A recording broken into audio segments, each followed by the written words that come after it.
benefit you. I've prayed for each one of you these last 9 days that the message you take away from here will be a life-changing event in strengthening your faith. We want to unite truth with the human heart. And before we consider the passion, let's make sure we're properly oriented to how we view the shroud. Some of you are looking over there wondering just what we've got there. This is an artist's depiction of Good Friday and after Easter Sunday. I invite you to read that.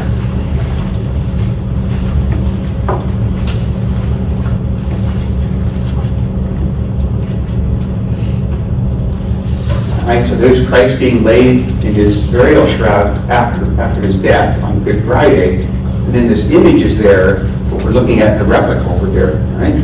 So the question is, how does that picture correspond with that, okay? This is a representation of this, which came from this, okay? Just how does that work? Well, I'm going to ask one of my Emmaus partners come on up here. We're going to start by showing how Jesus would have been wrapped, all right? Now this sheet here is the same size as what you see over there. If we're bringing up at the corner of it, yeah, we just hold this up here like this. There we go. Hold the top tight. Okay, this is the size of the shroud. Same size as you see over there. And it looks rather big, doesn't it? Right? And Jews have been burying their dead this way for thousands of years. And Josh has very enthusiastically volunteered. Well, so how about a little, about 16 inches overhanging? Okay. All right. And Josh is going to come up here. We're going to wrap Josh the way that perhaps Jesus would have been wrapped. And this is why they pay me the big bucks. Well, you're going to be buried, but I think there's a resurrection for you.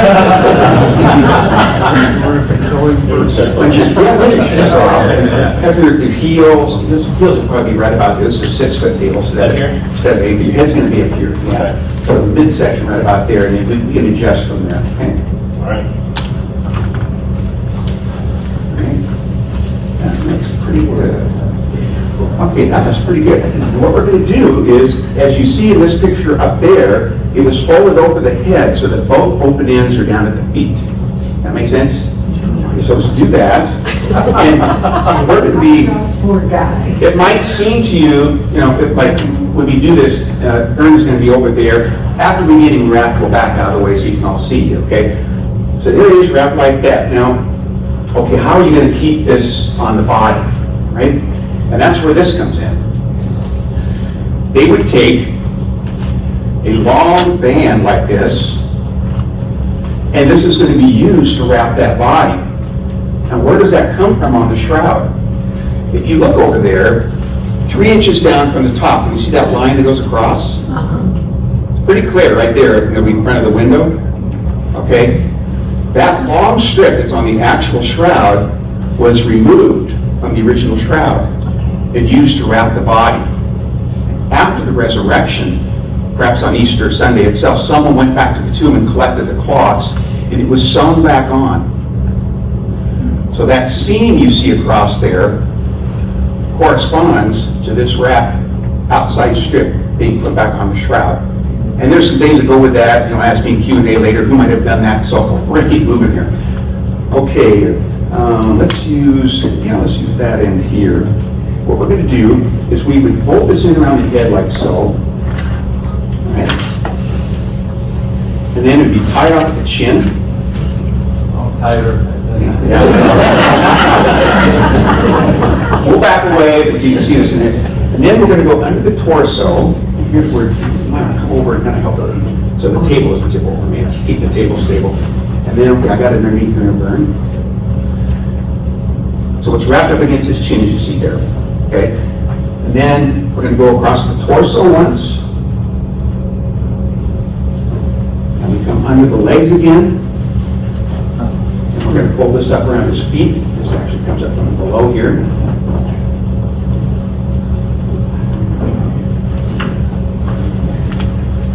Then it would be tied off down here. I would tie them tighter, but I'm going to leave it like that. So we'll back off so you can see that. Okay, and if you're in the back row, want to stand up, feel free to do that. So this is the way Jews have been burying their dead for thousands of years. And they go into the ground like this. or go into the tomb. We're not doing that part, are we? That was one of those things I'd say for you. All right, so you got a good look at that, right? We won't keep there long, Josh, I promise, all right? So this burial cloth is different because instead of just going to the ground and staying there indefinitely, it's regarded as the most studied artifact in history that we see reflected up there, okay? There have been 1,400 scientific researchers that has published papers in the last century, right? Okay, Josh, you've done your job. We're going to undo you now.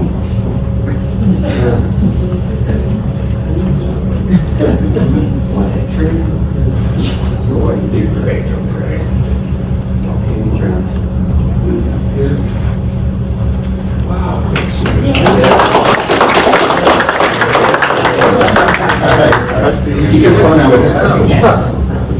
Thank you, Josh. That's great.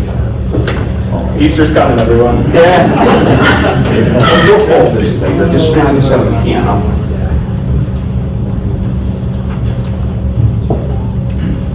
Can you all hear Jim okay? Yes. I've got it turned on. Okay, crank it up. Yeah. You want to, we can move it higher? That gonna make a difference? They say it's It's gonna be okay? Yes. Okay, good enough then. All right, well, that image over there is very, very faint. So what we're going to do is we're going to show you a high contrast image of the shroud. This, as you see over here. Can you see that okay? All right, that's the best we can do there. Okay, I think what you can see, most people can see the face here. There's the body. The bottom of these marks are here, those big brown lines you see are scorch marks from a fire. Right, 1531. It was folded in 16 layers, and those are the scorch marks from it. And then these patches, what they sewed on after that fire. The fire burned a hole in it from the melted piece of silver. It was in a silver casket, right? All right, so what we're going to do is focus on the face here, and we're going to shift from this high contrast image to what you see over there. Okay, here we go. All right. So that is what it really looks like. It's very faint, and I'm giving you the real experience because the shroud is very, very faint. Many images you can see on the internet today are very contrasted, and it looks like it's why you can see everything perfectly, but in the real shroud, it is very, very faint and superficial. Okay, now the dimensions of this is an actual 1-to-1 scale size, okay? It's 14 feet 3 inches by 3 feet 7 inches. And at the time of Christ, the Syrian cubit of 21.7 inches was very standard. So this is a dimension that matches. This is exactly 2 cubits by 8 cubits. All right, so now that you don't have to turn your head sideways to see that base there. See that base there? It's sideways. It corresponds with the base you see there. You with me? Okay.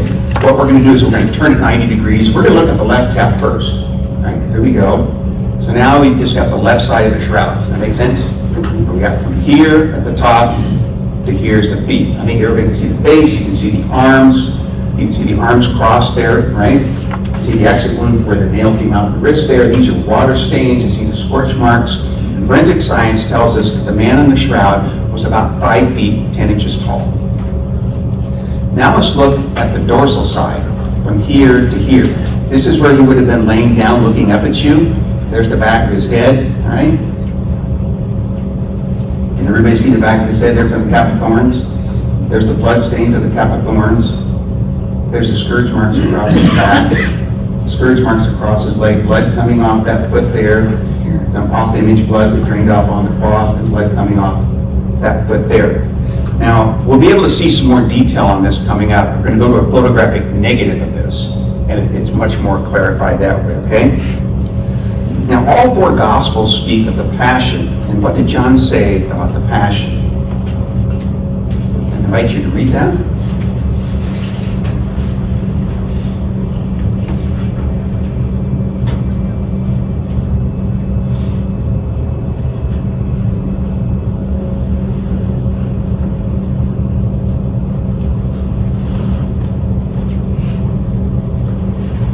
Scourged, struck repeatedly, crucified. It barely begins to chronicle everything that Jesus went through. Now in Spain, there is a life-size crucifix based on the wounds of the shroud, and I've received copyright permission to show a portion of it to you here. hanging in this crucifixion position leads to extreme pain across the shoulders and the arms. And this was verified as a very well supervised simulated crucifixion experiments by using volunteer Air Force cadets on the campus of United States Air Force Academy in Colorado Springs. Breathing is difficult. They all complain of the cramping, and it's very difficult. We can't really just stand here and say, oh, it's hard. No, if you're on a cross, you'll feel something different than you will just standing, right? And so the remedy is to push up on your feet for some relief. Of course, that causes agony. Movement in any direction results in a pain where the nails have penetrated. So whether Jesus was breathing in or breathing out, there was not one moment of relief from pain during the hours that he hung on the cross. And he gave away his mother to us at the end. He left. He felt was left, reciting Psalm 22, without any consolation. My God, why have you forsaken me? The divine Son of God gave his life, gave his all, so that all humans will know, no matter how low the bottom is, that he has been there to experience that. And as Vern was giving his dissertation on Psalm 22, it made me think, when Jesus said this prayer at the beginning of it, and of course he probably said the whole thing, I think to me that's like an expression of the fullness of his humanity. Jesus is fully God and fully man, and that's an expression of the fullness of the humanity of Jesus. And of course on Easter morning, he takes his life up again, and that's an expression of his divinity. So in Psalm 22, I see that human and divine nature of Christ portrayed. I just came while you were speaking, Vern. I was getting insights from you, so thank you for that. If we stop to consider the unspeakable pain of having nails driven through our Lord's feet and hands, we can begin to appreciate the great love that he has for each of us. In the Garden of Gethsemane, as he contemplated what was about to happen, he understood in a very complete way just exactly how every nerve and cell in his body was going to react to this passion because of that divine nature. For you and I, it would be fear of the unknown. But because Jesus is God, it would be fear of the completely understood. Can you imagine the terror? And this anxiety was so great that he sweat blood, a very, very rare condition known as hematidrosis. Okay, now we're going to look at the shroud in more detail with the photographic negatives. Okay, there's his feet there, photographic negative. That corresponds to what you're seeing right there. Okay, there's the photographic negative versus everything. We'll divide it into these four areas, beginning with the top half of the front of his body first. Okay, this is not the top of his head. That is a water stain. Okay, we can see the blood stains here that are light in color because on the shroud they're dark. And dark blood will appear to be light. And the interesting thing is that the photographic negative inverts everything to make it correct. So that blood stain would have been in the shape of a 3. You can see it. There's been all kinds of speculation on that, but that is what it is. These are the scorch marks. These are the patches. Those black triangles are the patches, and those 4 black patches correspond to those 4 black patches you see right there. You see the scourge marks across his chest, another water stain, the blood stains across his forearms and wrists. And right there, that white thing there, that is the blood. It's been tested many times. That is human blood by baby exuding from his right side. We know that Christ was struck in his right side, and that shows that.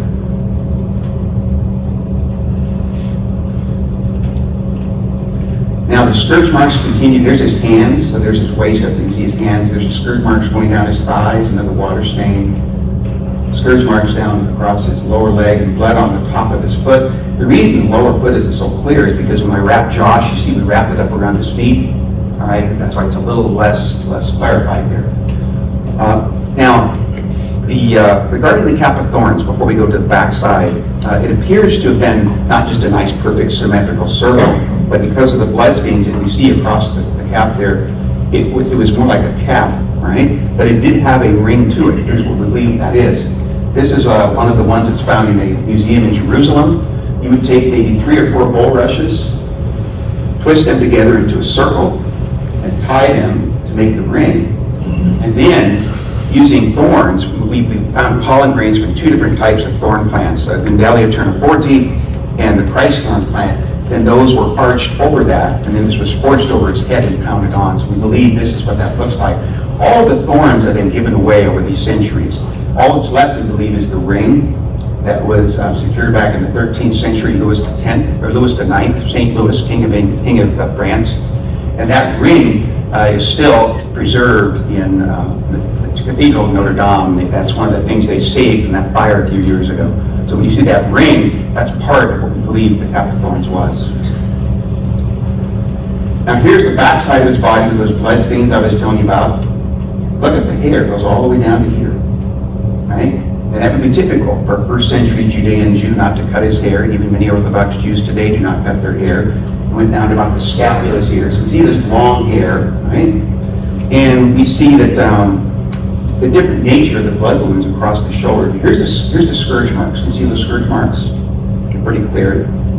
But the scourge marks up here are not so clear. So how does that work? Well, there are abrasions across these shoulders that have mutilated those scourge marks that you see, right? And those are consistent with injuries that he would have suffered by the sequence of the Gospels of a scourging, leaving these clear marks, followed by having to carry a heavy patibulum over his shoulders, probably 60 to 100 pounds. It might have been the entire cross, but it may have just been a single patibulum. And that would mutilate those, all right? And so there we see a scourging followed by having to carry a heavy beam, which is consistent with the Gospels, that contrast between those two. And here's the rest of the backside of his body. This the buttocks area was scourged. You can see scourge marks coming down the back of the thighs, behind the knees here, blood coming off his right foot there, blood coming off the left foot. Actually, that's the bottom of his right foot. And what's interesting, I don't know if you can see it or not, it's really small, but right here, there's a little triangle piece. And that little triangle hole, we believe, is the hole that went through. So I'm going to show that to you here. It corresponds to right here. Right? I think there was only one nail that went through both feet. The right foot was underneath, the left foot was slightly bent over the top of it, right? Now this is that area, we'll kind of at first right to here, and in that right in area there, afterwards if you want to come up and look, you'll see there's kind of a diamond-shaped hole, and we believe that hole corresponds to the nail hole that went through his foot.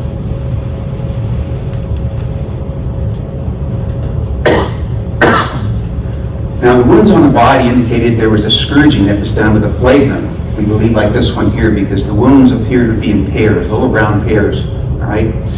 This is on display in a museum in Rome, and this is a second type of crucifixion nail that could have been involved, right? So every scourge would leave 6 wounds in the body, right? And here we see the back. Here you'll see the round ball there, there and there. These scourge marks occur in pairs. This is from the back area here. We've counted at least, Dr. Jackson of the PhD in physics of the Air Force Academy has counted at least 372 wounds, 159 on the front, 213 on the back, but that estimate is low because there's no side images on the job. And surely he would have had scourge marks from the side, so that we don't know the total number, but at least that many, right? Now, Isaiah chapter 53 is the suffering servant, but in Isaiah chapter 50, verse 6, it's stated, I gave my back to those who beat me, like you saw with the scourge marks. My cheeks to those who plucked my beard. You look where the laser's at now, that black hole is his beard ripped out.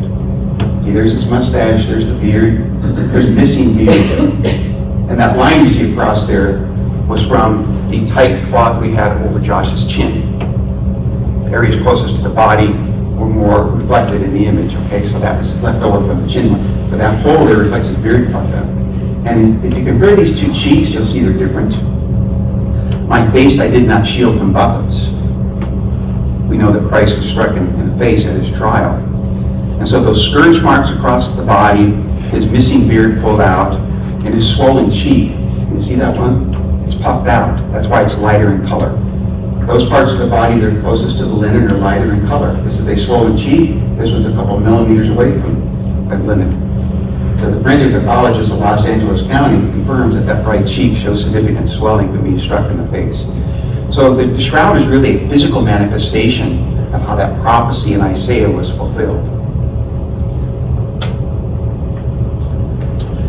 Okay, and at this point what I want to do is if you have any questions directly related to the passion in the shroud, I can answer those now. That only took 17 minutes, that's pretty quick. But I wanted to leave some time for questions. Let's try to steer away from questions relating to authenticity, history, travels, and all that, but related to the Passion lines for those. And then if you have other Shroud questions, for time permitting, we can go to those. So what time do I need to be done with my Q&A? Oh, okay, so we have till 10:40 if we need it, okay. Otherwise, we'll have a longer break if there aren't as many questions. Yes, Stan? Did they break his nose, the cartilage of his nose? Yes, the question was, did they break his nose? And some people say, well, gosh, I read that not a bone of it shall be broken, but your nose is not bone. Your nose is cartilage. And the cartilage shows separation, so his nose was broken, so to speak, but your nose is cartilage and not bone. Yeah, well, that picture did look like a pretty straight Yeah, nose. yeah, let's go back to that a second. That picture doesn't really show, and so this is where the forensic specialists come in. This is Dr. Robert Buckland of Los Angeles County. He autopsied thousands of bodies over the years throughout Los Angeles County. And he and others have indicated that shows a breakage of the cartilage. You and I can't detect that, but the forensic specialist can. Good question. Other questions? Yes? Was there a separate head covering? Was there a separate head covering? Yeah, I'm going to get to that with the resurrection, where there's going to be the head cloth rolled into place by itself. I will get to that in the resurrection talk, because that's mentioned at the resurrection. So that's why it's going to go up that. The head cloth is not believed to be the Veronica veil. It was something different. We have it, and it's in Oviedo, Spain. Right? It's got blood stains on it that match the blood stains on the shroud, type and shape and everything. So it's considered first-class information that this head cloth I'm going to show you coming up and the shroud had to wrap the same person at the same time to produce all those consistencies: blood type, blood shape, pollen grains, the dirt that's on that matches the shroud, and which is unique to Jerusalem. Other questions? Yes, Josh? Does the shroud then seem to support the hypothesis that Jesus carried the horizontal beam when it says he... Yeah. Does the shroud seem to support the hypothesis that it carried the horizontal beam? Well, those wounds certainly showed, especially the right shoulder, something was across, and whether it was a single patibulum, right, or whether it was an entire cross, we can't be certain, but what's most likely, most believe it was just this, because the horizontal part called the patibulum, it was more convenient for the Romans to do crucifixion that way. The vertical part called the stipes was usually left permanently in the ground. You see these vertical telephone poles sticking up, maybe 8, 9, 10 feet high at the most, and they would have the criminals put the beam across their shoulders. They would tie it so that when they fell down, they couldn't break their fall. The nose would go into the ground. We find a lot of dirt on Jesus' nose from the shroud. And then they would be, when he got to the place, they'd untie that, take the crown of thorns off, took the last remaining piece of clothing he had on, nailed him to the patibulum, and then there was a hole and a notch in it at the top, and they would probably lift the body up and put it on there. So it was most likely a Greek taw type of cross, capital T, right? And not the lowercase t we're familiar with. Most believe that the Greek taw. And when your arms are hanging that position, you're on the ground, you look like this, but when you go up, your body begins to sag down. His right shoulder shows separation. So there's still enough room for the body to be here. Not very good drawing, okay. But there would be room enough to hang that sign that was written in 3 languages: Hebrew, Greek, and Latin, right? Or Aramaic, yeah. Aramaic, Greek, and Latin, is that right? Oh no, it's in Hebrew. Hebrew, Greek, and Latin. I named 4 languages, and there's 3 of those 4. Forgive me, okay? You can edit that out, all right? Oh, it wasn't English, right?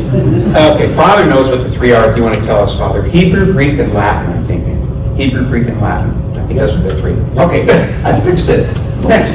I notice immediately under the beard, there seems to be a kind of little white spot there. Right here or down here? Right there where your laser just was. Right there. down here. I heard somewhere that Romans would a lot of times on the condemned after they were deceased, they would write their name and the condemnation and glue it to some part of the body. Would that be? Right.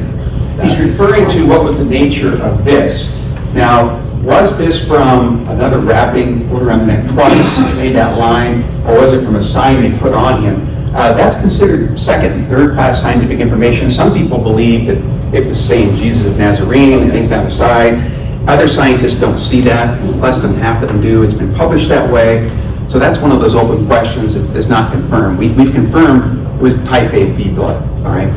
But was that from lettering on something? That is an open question that there's not agreement on. So there's a lot of open questions on the shroud, so that's a fine question. Thank you, sir. Yes, ma'am? How do we know Jesus' blood type?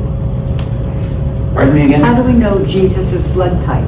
How do we know Jesus' blood type? Okay, because there's lots of blood on the shroud, Well, and by analyzing those red blood cells, blood type is found on the membrane of the red blood cells. And it's been tested 6 different times from like 1978 even to the 1990s. It always comes out to AB. well, it's AB on the shroud. How do we know that Jesus' blood was AB? How do we know that Jesus' blood is AB? Separate from the shroud. Okay, how do we know? Because we don't know if could this be anyone else but Jesus. You could theorize that this was somebody else, and then they put AB blood on it, and Jesus had O blood. But the blood on the shroud is type AB blood, and we believe that that was Jesus. And there was a skeptic Jew who had a very good comment on this. His name is Barry Schwartz, and he was the photographer for the 1978 Sturp study. And he was very skeptical when they went there. He said, let's not unload our equipment with X-rays and everything. He said, let me go in with my lens. I'm going to look on there, and I'm going to see some cementation where they've used paints and pigments and dyes. All right.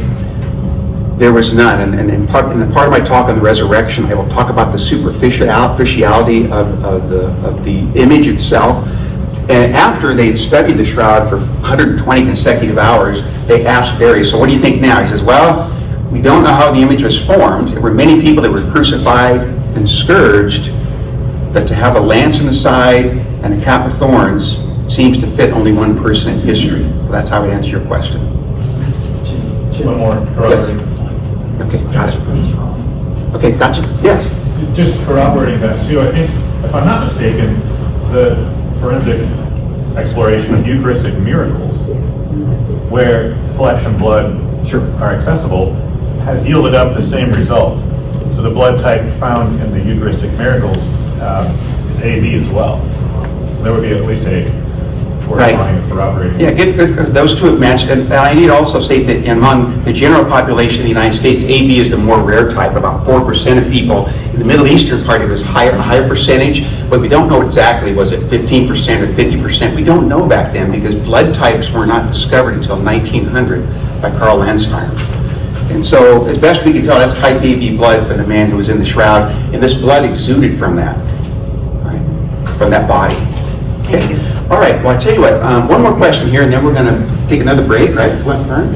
Yeah. Okay, one more question, another break, and we have more time for questions after my second part, okay? Yes, sir? So the Lord did not receive a Jewish scourging, right, which would be 39. So would the Roman scourging be around 120? Sure. He was saying that Jesus did not receive the 39 lashes spoken of in Jewish punishment. The Jews did not scourge Jesus, the Romans did.